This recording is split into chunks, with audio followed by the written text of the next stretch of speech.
Okay, Avnish. So let's proceed ahead with your technical snap for internal combustion engine. Yes sir. Okay. So आप first law of thermodynamics के बारे में जानते हैं कुछ? Yes sir, जानता हूँ। तो आप उसको इंटरनल कंबशन इंजन के लिए कैसे लगाएंगे?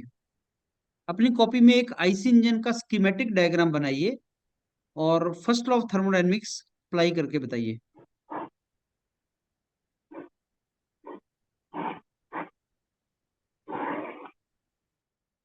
सर ये आईसी इंजन का सिमेट्रिक डायग्राम। गुड। सर इसमें फर्स्ट लॉ हम लोग ऐसा लगा सकते हैं कि for a system is close system आन के एडियाबेटिक करके क्यूब, जो हम लोग इसमें क्यूब गिवन सिस्टम देते हैं, जो कंबशन अंदर होता है, Q given to the system, वो उसका इंटरनल एनर्जी चेंज करके उन लोग को वर्क प्रोवाइड करता है क्रैंक शाफ्ट पे, क्रैंक शाफ्ट पे। नहीं तो आप बनाइए ये सारी टर्म्स। आप फर्स्ट लॉ का इक्वेशन लिखिए। dq is equals to del u plus dw। अब डी क्यू क्या है इसमें? सर dq है जो हम लोग को फ्यूल के कारण mass flow rate fuel into calorific value कारण जो हम लोग को फ्यूल एनर्जी मिला, del u जो चेंज इंटरनल एनर्जी हुआ, और dw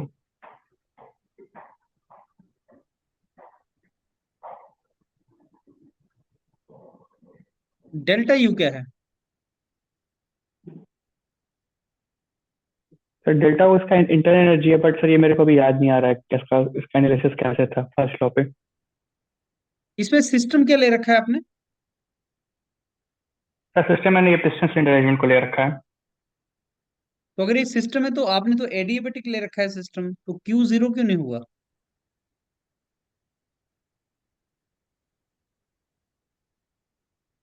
सॉरी सर, हमको इसका एनालिसिस याद नहीं आ रहा अभी। फर्स्ट एनालिसिस मैंने मैराथन में देखा था, याद नहीं आ रहा है। अच्छा चलिए ये बताइए, ये जो आपने पिस्टन बना रखा है ये कौन से मटेरियल का बना होता है?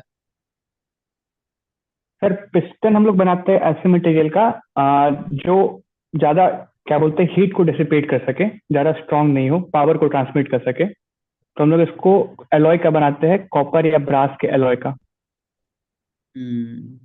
और पिस्टन रिंग्स? सर पिस्टन एक हमारे पास तीन होती है, पिस्टन रिंग्स का तीन होती है हमारे पास। वो के बीच में उसका वियर एंड टीयर जो होते हैं पिस्टन को लुब्रिकेट कर सके, और जो यहाँ पे हमारे कम्बस्टिबल गैसेस होते हैं वो लीक करके क्रैंक केस में नहीं चले जाए, उससे बनाते हैं। हम लोग मेनली सिलिकॉन के साथ बनाते हैं सर पिस्टन रिंग्स को। और सिलेंडर कौन से मटेरियल का बना होता है? सर सिलेंडर बना होता है कि वाइब्रेशन कम हो, तो सिलेंडर हम लोग कास्ट आयरन से बनाते हैं, शेन मोल्डिंग से। तो कास्ट आयरन में ऐसी कौन सी प्रॉपर्टी है जिससे आप पिस्टन बनाते हैं, जिससे आप सिलेंडर मतलब कास्ट आयरन का आपको सिलेंडर बनाने की रिक्वायरमेंट पड़ती है कि वो वाइब्रेशन सर ले ले? सर कास्ट आयरन वाइब्रेशन को डैम्पनेस प्रोवाइड करता है। कास्ट आयरन का कि उसके हम लोग जितने भी मशीनरी के बेड होते हैं हम लोग उससे बनाते हैं कि वो डैम्पनेस प्रोवाइड कर सके, कि वो सिस्टम में वाइब्रेशन कम हो। वो कौन सी प्रॉपर्टी है कास्ट आयरन की जो उसको एक अच्छा डैम्पिंग मटेरियल बनाता है? कौन सी प्रॉपर्टी है? आपने रेजिलियंस के बारे में सुना है? Yes sir. तो क्या बोल सकते हैं कि कास्ट आयरन रेजिलियंट है या टफ है, क्या है? आपने वाइब्रेशन की बात की, तो यस वाइब्रेशन सर। को ये तो टफ मटेरियल खाता है या रेजिलियंट मटेरियल खाता है? कास्ट आयरन क्या है, रेजिलियंट है या टफ है? एनर्जी स्टोर सर टफ है। टफनेस कैसे निकालते हैं स्ट्रेस स्ट्रेन डायग्राम से? Sir area under the stress strain graph ultimate breaking point को हम टफनेस बोलते हैं। और resilience?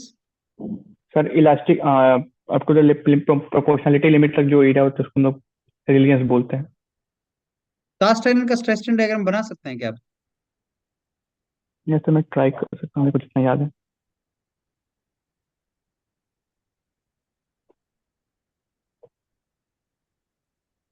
Sir cast iron brittle है तो उसका स्ट्रेस स्ट्रेन डायग्राम यहीं से आके यहीं पे वो ब्रिटल फ्रैक्चर कर जाएगा। इसके नीचे का एरिया का तुम्हें क्या दे रहा है? सर इस केस में रेजिलियंस और टफनेस सेम ही मिल रही है। तो क्या बोल सकते हैं कास्ट आयरन टफ है या रेजिलिएंट मटेरियल है, क्या है? सर डायग्राम अकॉर्डिंग तो दोनों मतलब टफ भी है रेजिलियंट भी है। हम्म। ओके। अच्छा चलिए ये बताइए आप ये जो आपका पिस्टन है, पिस्टन के ऊपर जो आपको पावर मिलती है उसको क्या बोलते हैं? सर पिस्टन के ऊपर जो पावर मिलती है उसको हम लोग इंडिकेटेड टावर बोलते हैं। हम्म। और जो शाफ्ट में मिलती है? सर उसको हम लोग ब्रेक पावर बोलते हैं। इंडिकेटेड पावर और ब्रेक पावर से कौन सी एफिशिएंसी मिलती है? सर इंडिकेटेड पावर पे कैसे हम लोग को मैकेनिकल एफिशिएंसी मिलती है। हम्म। इंडिकेटेड और ब्रेक पावर में के बीच में जो लॉस है उसको क्या बोलते हैं? फ्रिक्शनल लॉस बोलते हैं सर। कोई एग्जांपल देंगे फ्रिक्शन लॉस का? Sir loss due to heat, losses due to heat, losses due to rubbing, power transmission में एक लिंक से दो लिंक विथ रिलेटिव मोशन के बीच में जो पावर ट्रांसमिशन हो रहा है। ये जो हीट लॉस हो रहा है सिलेंडर से उसकी बात कर रहे हैं?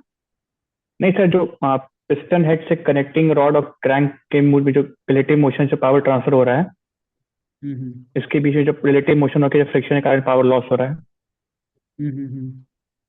ये एग्जाम्पल होता है फ्रिक्शनल लॉस का। हम्म। ओके। अच्छा जो हीट लॉस होता है पिस्टन सिलेंडर से या हम्म। इंटरनल कंबशन इंजन से जो हीट लॉस होता है वो कौन कौन सी फॉर्म में होता है? सर हीट लॉस हमारा एक कूलिंग के दौरान होता है, जब इंजन को हम लोग कूल करते हैं कूलिंग सिस्टम में, हम्म। उस टाइम लोग को उस टाइम कुछ हीट लॉस होते होते हैं। हम्म। और एफिशिएंसी जो होती है इंटरनल कंबशन इंजन की वो किस चीज पे डिपेंड करती है? फिर इंटरनल कंबशन इंजन की एफिशिएंसी जो होती है फॉर ऑटो साइकिल डिपेंड करती है कंप्रेशन रेशियो पे और एडियाबेटिक इंडेक्स पे, गामा ओके। पे और कंप्रेशन रेशियो पे फॉर ऑटो क्या साइकिल। ये जो अगर मैं हीट को हाई टेम्परेचर पे ऐड करूंगा तो एफिशिएंसी ज्यादा होगी या कम होगी?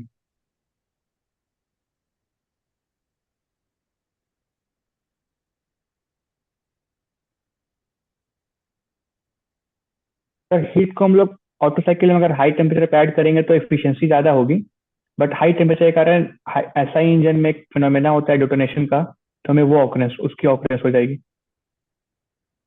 नहीं मेरे को ये बताइए आप फिन क्यों यूज करते हैं इंटरनल कंबशन इंजन में? सर उसका हीट ट्रांसफर रेट बढ़ाने के लिए, एरिया बढ़ा के हम लोग उसका जो हीट ट्रांसफर होता है उसको बढ़ाते हैं, convective heat transfer. Heat rejection बढ़ाते हैं हम? यस सर, हीट रिजेक्शन जो बढ़ाते हैं। तो वो क्यों बढ़ाना चाहते हैं हम हीट रिजेक्शन, उससे क्या होता है?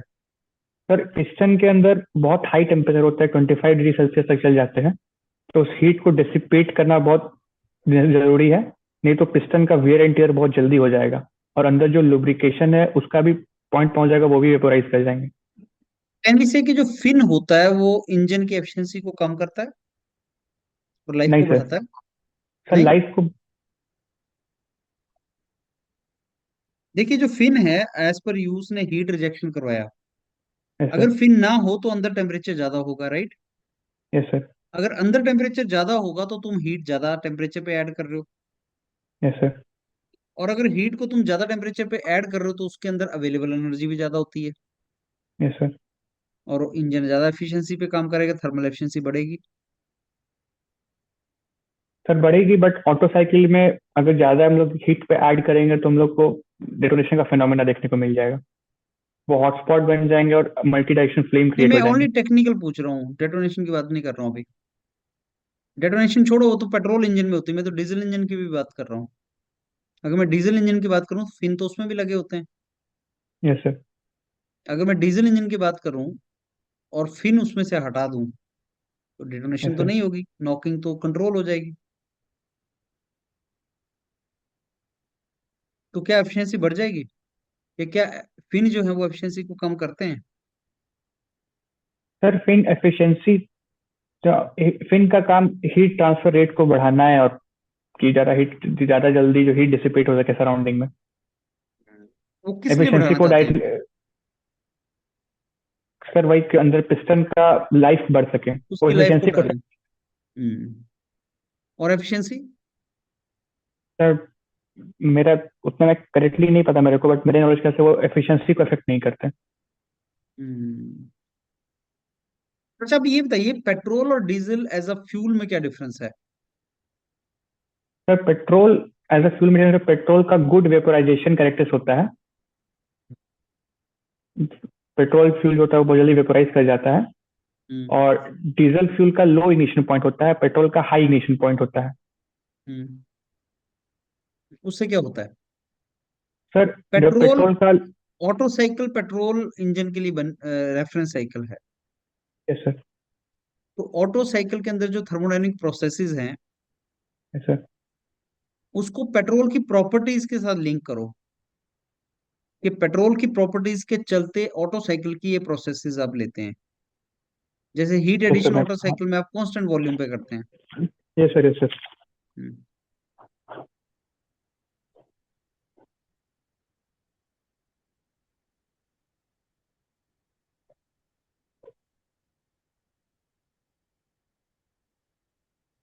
सर ये ऑटो साइकिल का पीवी डायग्राम है, थोड़ा यहाँ पे स्लो गलत हो गया है। तो जब मैंने बोला है कि ऑटो साइकिल का वेपोराइजेशन बहुत ज्यादा हाई होता है और बहुत होमोजीनियस मिक्सचर होता है कार्बोरेटर के कारण। तो जैसे ही हम लोग हीट स्पार्क देते हैं, तो पिस्टन को टाइम ही नहीं मिलता मूव करने का, अपने पोजीशन चेंज करने का, और पूरा कंबशन में पूरा हीट ऐड हो जाता है सर। इसलिए पूरा प्रोसेस कांस्टेंट वॉल्यूम पे होता है। तो ये पेट्रोल की प्रॉपर्टीज से कैसे लिंक्ड है? सर पेट्रोल की प्रॉपर्टी है कि उसका वेपोराइजेशन बहुत अच्छा है, और जिसके कारण वो कार्बोरेटर में एयर फ्यूल मिक्सचर बहुत अच्छा होमोजीनियस मिक्स हो जाता है। उस हम्म। मिक्सिंग के कारण बहुत अच्छा मिक्सचर बनता है पेट्रोल का। और जैसे ही हम लोग स्पार्क देते हैं, वो फ्यूल एक तुरंत जल जाता है सर, जिस कारण जो हम्म। पिस्टन है वो अपनी जगह से मूव नहीं करता, और पूरा हीट वो कांस्टेंट वॉल्यूम पे हीट ट्रांसफर हो जाता है। इसमें स्पार्क प्लग कहाँ पे लगा हुआ है इस डायग्राम में? तो इसमें स्पार्क प्लग आफ्टर कंप्रेशन यहाँ लगा हुआ है। 2 और 3 पॉइंट के बीच में लगा हुआ है? नहीं सर, 2 पॉइंट पे लगा हुआ है, 2 पॉइंट पे। एग्जैक्ट 2 पॉइंट पे लगा हुआ है, 2 से 3 के बीच में है या 2 से 1 के बीच में? सर 2 से थोड़ा ऊपर है। 2 से थोड़ा ऊपर लगा हुआ है स्पार्क? नहीं सर, 2 से थोड़ा पीछे लगा हुआ है, 2 पे ही टू लगा से हुआ है। 2 से कितना पीछे लगाना चाहिए हमें? सर स्पार्क प्लग 2 से मतलब, एक ये पता है sir, spark plug 10 degree before top dead centre होता है। वॉल अगर मैं टर्निंग 20 डायग्राम में। डिग्री बिफोर कर दूं तो? तो सर अगर हम लोग स्पार्क अर्ली देंगे तो पिस्टन वहां अपने पूरे उसके पहुंचे से पहले उसमें स्पार्क आ जाएगा, और मैक्सिमम पावर अचीव नहीं हो पाएगा सर। तो ये बताइए, अगर मैं स्पार्क को 10 डिग्री पहले ना दे के 20 डिग्री पहले दे दूं, तो डिटोनेशन बढ़ेगी या कम होगी? डिटोनेशन ऐसा इंजन के लिए, पेट्रोल इंजन के लिए हम लोग उसमें स्पार्क को रिटार्ड करते हैं, स्पार्क एडवांस करते हैं, स्पार्क रिटार्ड करते हैं सर। अगर स्पार्क रिटार्ड करेंगे तो डेटोनेशन कम हो जाएगी सर। मतलब अगर मैं 20 डिग्री पहले दे दूं स्पार्क, हम्म। तो डिटोनेशन कम हो जाएगी? Yes sir. अरे sure about that? Retard. Yes sir. अच्छा, आप एक पेट्रोल की गाड़ी चला रहे हैं और उसमें डिटोनेशन होना स्टार्ट हो गया। Yes sir. As a driver तुम क्या करोगे उसको कंट्रोल करने के लिए? सर एज अ ड्राइवर हम फ्यूल का, सर एज अ ड्राइवर तो हम लोग उसका फ्यूल का प्रॉपर्टी चेंज नहीं कर सकते। हम लोग हाँ जी। इंजन स्पीड को सर, थ्रॉटल वाल्व को कम कर सकते हैं, कि हम लोग इंजन गाड़ी स्पीड कांस्टेंट कम स्पीड कर में चले। देंगे? Yes sir. Engine speed engine कम कर सर देने सर से? सर इंजन स्पीड को बढ़ाएंगे। हम लोग एक्सेलरेट नहीं करेंगे सर, क्रूजिंग पे चलेंगे। तो एक्सेलेरेट नहीं करेंगे तो इंजन स्पीड कैसे बढ़ाएंगे? इंजन की स्पीड ही तो एक्सेलेरेशन से बढ़ती है। पिस्टन को तेजी से चलाना है सर, थ्रॉटल वाल्व को कम करेंगे कि हम लोग पे ज्यादा रिच एयर फ्यूल मिक्सचर नहीं जाए, और इंजन को एक सेम स्पीड पे जैसे 2 RPM को बढ़ाएंगे सर, कि जल्दी जल्दी पिस्टन आगे बढ़े। Okay. Okay Avnish, let me give you the feedback of this part now. Yes sir. देखिए, आपने पढ़ा तो है, लेकिन प्रैक्टिस की रिक्वायरमेंट है। Yes first sir. Law of thermodynamics, एक प्रोसेस के लिए जो लिखा जाता है ना, वो ऐसे लिखा जाता है: D Q is equal to delta W D Q is equal to delta U plus D W, right? Yes sir. अब डेल्टा मैंने इसलिए लिखा बिकॉज ये थर्मोडायनेमिक प्रॉपर्टी है इंटरनल एनर्जी। Yes sir. अब ये जो आपने एडियाबैटिक बना रखा है इंजन, हम्म। एडियाबैटिक का मतलब होता है हीट फ्लो जो है सिस्टम और सराउंडिंग के बीच में जीरो। सिस्टम कई तरीके से एडियाबैटिक बनाया जा सकता है। एक तरीका है फास्ट। अगर प्रोसेस फास्ट हो तो एडियाबैटिक माना जाता है प्रोसेस को। Yes sir. और आईसी इंजन फास्ट प्रोसेसेस पे बेस्ड है, इसलिए उसको एडियाबैटिक मान लिया। Yes sir. आइडियली स्पीकिंग वो एडियाबैटिक नहीं होता, उसमें से डीक्यू बाहर की तरफ जाता है। Okay sir. फिन उसका एग्जांपल है। आपने बताया फिन जो है, या वाटर जैकेट जो है, वो हीट को बाहर डिसिपेट करता है, यस सर। राइट? तो फ्यूल पावर और इंडिकेटेड पावर के बीच में जो लॉस है वो हीट का ही लॉस होता है, रेडिएशन की फॉर्म में, कंडक्शन की फॉर्म में, वाटर जैकेट के फॉर्म में। अब यस सर। अगर हमें फर्स्ट लॉ ऑफ थर्मोडायनेमिक्स लिखना हो, अगर हमें फर्स्ट लॉ ऑफ थर्मोडायनेमिक्स लिखना हो तो हमारे पास जो डी क्यू है वो तो है नेगेटिव, जो आपने रिजेक्ट यस कर सर। दिया। यस ये सर। जो डेल्टा यू है ना, ये है इंटरनल फ्यूल एनर्जी, जो केमिकल एनर्जी, इंटरनल एनर्जी का फॉर्मूला है वो। इंटरनल एनर्जी मतलब ओके जो सर। ई है टोटल, ई टोटल का ही एनर्जी। एक पार्ट यू भी होता है। तो बेसिकली यस ये सर। डेल्टा यू नहीं है, ये डेल्टा ई है, जो एनर्जी इन द सिस्टम होती है, केमिकल एनर्जी। और वो M dot fuel into calorific value निकाला जाता है। Yes sir. तो कंबशन चैम्बर के अंदर जो केमिकल एनर्जी है वो ई का फॉर्म है। इंटरनल एनर्जी का एग्जांपल है energy of the basically working fluid, right? And जो वर्क है दैट इज पीडीवी वर्क, जो पिस्टन सिलेंडर में हुआ। Yes sir. तो पीडीवी पॉजिटिव है, कैलोरीफिक वैल्यू आपने दिया, और हीट डिसिपेटेड है नेगेटिव है। तो इंटरनल एनर्जी कम हो रही है, जिससे हीट बाहर डिसिपेट हो रही है, लेकिन वर्क मिल रहा है तुम्हें, राइट? ये फर्स्ट लॉ यस का सर। एनालिसिस है। कास्ट आयरन जब तुमने बोला तो कास्ट आयरन रेजिलिएंट होता है, टफ नहीं होता। Cast iron resilient. रेजिलिएंट होता है, टफ के मतलब के लिए क्या आपको प्लास्टिक रेंज के नीचे का एरिया भी चाहिए। प्लास्टिक रेंज कास्ट आयरन में होती नहीं। Yes sir. स्पार्क प्लग जितना एडवांस करता जब चले जाओगे, उतना डिटोनेशन के चांस बढ़ते जाएंगे। वैसे 2 पॉइंट है ना स्पार्क प्लग। Yes sir. अगर टू को मैं और पीछे लेता जाऊं, मतलब मैं स्पार्क को एडवांस करता चला जाऊं, पहले ही लगा दूं स्पार्क, तो फ्यूल बर्न नहीं होगा ढंग से। और जो आपकी फ्लेम फ्रंट है, अगर फ्यूल बर्न नहीं होगा तो फ्लेम फ्रंट बनने के चांस बढ़ जाते हैं। रिवर्स फ्लेम फ्रंट पहुंच जाएगी और टकराएगी वो। अच्छा, इसमें हम लोग को स्पार्क रिटार्ड करना पड़ता है। मतलब अगर रिटार्ड करते चले जाओगे, अगर पहले ही स्पार्क लगा दिया, तो जो तुम फ्लेम फ्रंट बनाओगे उसकी स्पीड कम हो जाएगी ना, एनर्जी नहीं है उसके अंदर उतनी। और अगर अच्छा। फ्लेम फ्रंट की स्पीड कम हो गई तो डिटोनेशन के चांस बढ़ जाते हैं। एज अ ड्राइवर जब तुम स्पीड इंजन की बढ़ाओगे तो टर्बुलेंस बढ़ता है उसके अंदर, इंजन के अंदर। जब अच्छा टर्बुलेंस ऐसा। बढ़ता है तो डिटोनेशन कम हो जाती है। समझ गया? ये है सारी चीजें। तो आपने पढ़ा तो है, लेकिन आप समझ रहे हो प्रैक्टिस करनी पड़ेगी बहुत। यस यहाँ से सर। तुम्हें प्रैक्टिस कर करके, और उस मैराथन में से ये क्वेश्चन है, जो आपको मैराथन दिया गया है उसमें से क्वेश्चन है ये। कुछ यस सर। एडिशन है, कुछ मैंने मिक्सर किया हुआ है, लेकिन उसमें से है। खुद दोबारा रिवाइज करो, राइट? ठीक है सर। कुछ तो पूछना और चाहते हैं? मतलब सर, हम्म। सर डिलीवरी ठीक था, मतलब कॉन्सेप्ट खराब था कि मतलब नहीं, मिसिंग ठीक है, मैसेज था? मतलब कर सकते हो तुम, तुम्हारा बढ़ने के चांस है बीएआरसी में। स्टेपेंडरी ट्रेनिंग जाने के चांस है, बस रिवाइज करो थोड़ा, मोर द बेटर। इसीलिए भी टाइम है तुम्हारे पास, 1 1.5 2 महीना है पढ़ा।